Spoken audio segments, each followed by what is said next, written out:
Dios les bendiga, mis hermanos, Dios les guarde en gran manera. Yo quisiera hacerle un comentario con referente a la abominación desoladora. Sé que hay muchos estudiosos y muchas personas que ya han comentado sobre este tema, pero dice Mateo 24:15, dice textualmente, se lo voy a leer de nuestra Reina Valera, y dice: por tanto, cuando veáis en el lugar santo la abominación desoladora de la cual habló el profeta Daniel, el que lea entienda. Según algunos estudiosos, este versículo, ¿verdad?, que cita del libro de Daniel, nuestro Señor Jesucristo, ya había ocurrido. Según algunas personas, había ocurrido en el año 177 con el gobernador Antíoco IV. Bien,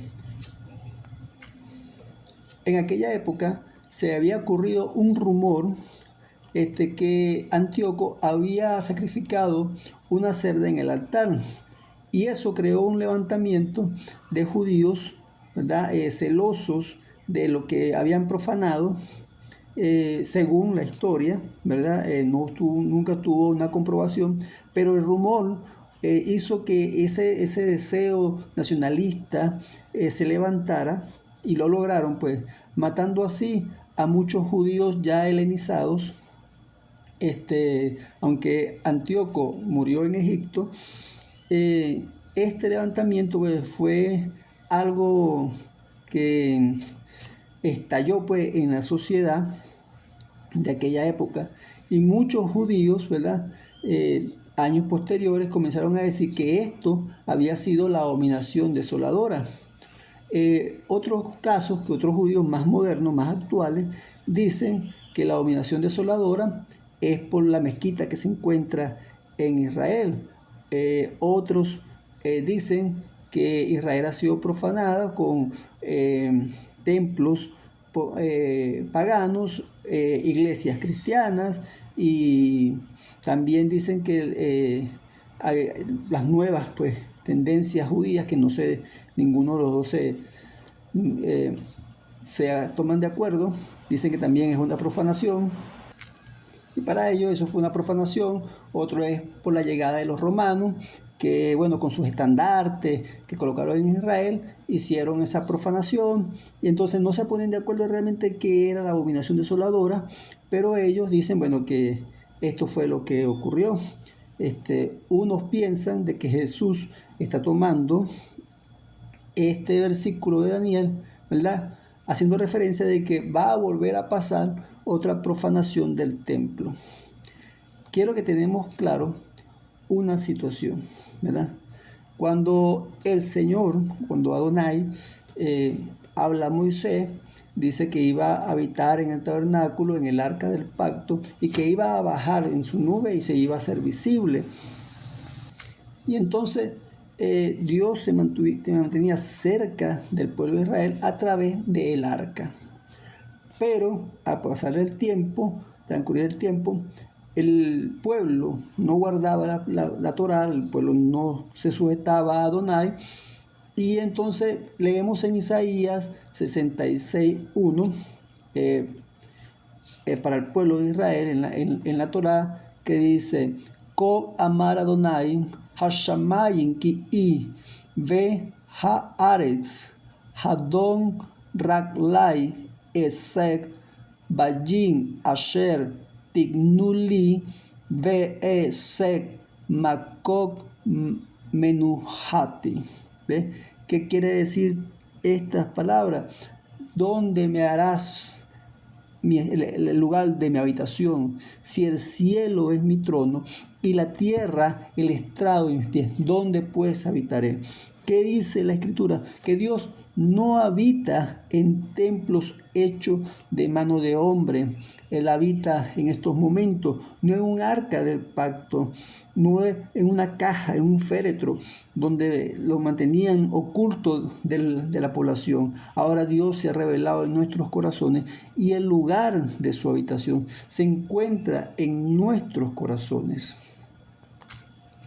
Debido a tal cambio de la circunstancia, claro, que muchas personas aún no han querido decir, bueno, que va a haber otro templo en Israel, vendrá un anticristo que es la abominación desoladora, y se sentará en Israel como Dios, en el trono de Dios, como Dios, como que si Dios necesitara un trono pequeñito en una casa donde no cabe, según el texto de Isaías 66:1, ¿verdad? Entonces, Dios ya no habita en ese tipo de templos, de lugares, de construcciones humanas. Entonces, sería ilógico que aunque ellos construyeran un templo y alguien se sentara allí como un rey, no sería Dios, no sería tratado como tal. Ahora, ¿qué pasa? Donde sí la gente cree sus cosas, tiene sus creencias en sus corazones. Porque ¿de dónde salen los males? ¿De dónde vienen todas las tribulaciones? Del corazón de cada persona. Entonces, este anticristo que dice la Escritura, dice en el Nuevo Testamento que todo lo que niegue a Cristo es anticristo. Si hay una religión que dice que niegue a Cristo como su Salvador, entonces este es anticristo. Entonces, pero vemos en la actualidad movimientos políticos, movimientos como el GLTB+, que en años, hace 10 años, hace 20 años, fueran propuestos para meterlos en psiquiatría, ¿verdad? Y llevarlos a un médico que lo necesitan, no para cortar los genitales, sino para que tratarle su confusión. Pero ya ahora se ha puesto de moda y que, por cierto, entra en esa definición de abominación. ¿Por qué? Porque es horrible, es terrible. ¿Y qué pasa? Estas personas no solamente atentan contra sí mismas, desprecian a todo aquel que no piensa igual que ellos o que no les sigue la corriente como ellos quieren que les pase. Corrientes que odian pues la masculinidad del hombre, y lamentablemente los niños, como dice aquí mismo en Mateo, hay de aquellas que estén encinta o criando. ¿Por qué hay ese hay? No dice que lo van a matar o que le van a hacer otra cosa, sino que ese hay de aquellas que estén criando en aquel momento. ¿Por qué? Porque lamentablemente estas personas se están apoderando de las leyes para meterle a los niños cosas que ellos, su perversión, su trastorno mental, y no aceptan otro tipo de cosas. Y lamentablemente muchas de estas personas que están trastornadas se han metido en la política, y muchos políticos han utilizado sus problemas, sus confusiones para hacer politiquería, mejor dicho, por votos. Otros médicos para poder sacarle dinero en su trastorno, en sus cuestiones, en sus confusiones, para manipularlos y utilizarlos sin darle una solución real.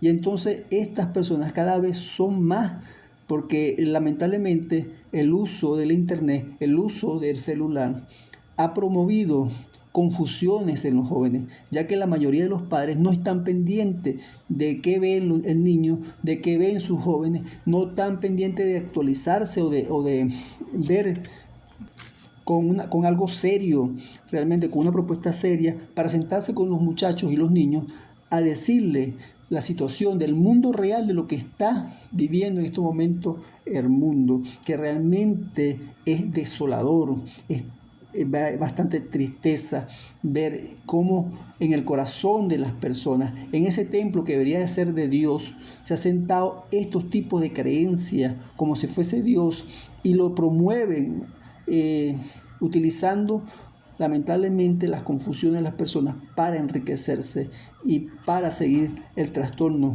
que cada vez hay más personas en esta situación, lamentablemente. Y esta situación cabe perfectamente en lo que el Señor había dicho.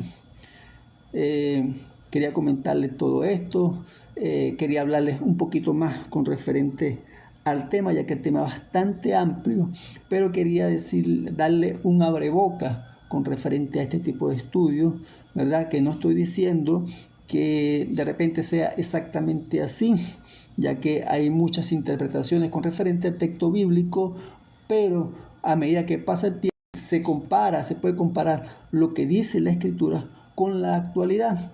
Y si en el tiempo de Yeshua, en el tiempo de Pablo, en el tiempo de los apóstoles, estaba cerca la venida de Cristo, cuanto más ahora. Dios les bendiga, Dios les guarde.